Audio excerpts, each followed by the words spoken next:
From the beloved book to various stage adaptations to the big screen, The Lion, the Witch, and the Wardrobe is one of our culture's most well-known stories. The classic takes place in World War II England.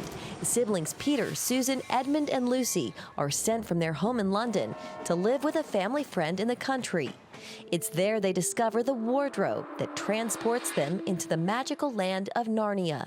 I've had the honor of teaching college students for almost 20 years now. Professor Christina Crenshaw of Arizona Christian University teaches a course on the book's renowned author, C.S. Lewis. He would tell these biblical allegories through his science fiction, because he has, a whole history of science fiction. He's got this whole history of course, Narnia, and it would invite children into a world where they could see goodness and truth and get to know God as the creator in a way that I think lasts for generations. The Lion, the Witch, and the Wardrobe is one of 7 books in the Narnia series.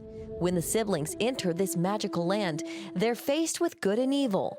Edmund, tempted by the evil White Witch, is taken away, only to be saved by Aslan, the Christ-like figure in the story. At face value, it's sort of like escape into the fantastic and the fantastical.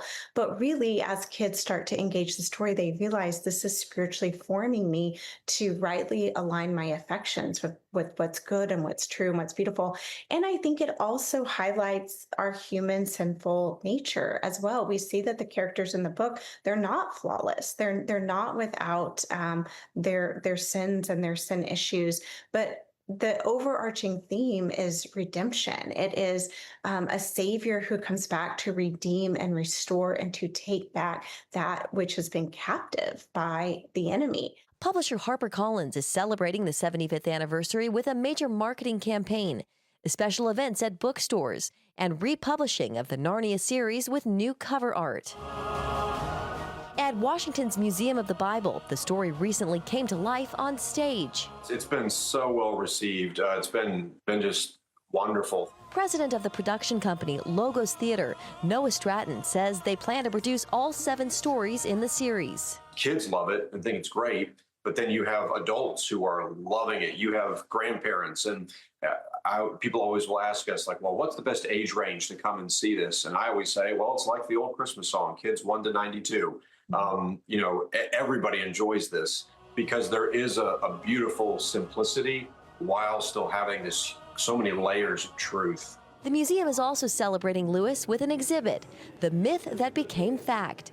We spoke with curator Wes Viner, who points out Lewis was an atheist before turning to Christ. One of his objections to Christianity was that it looked very much like all of this pagan mythology that he, as a scholar, studied and loved.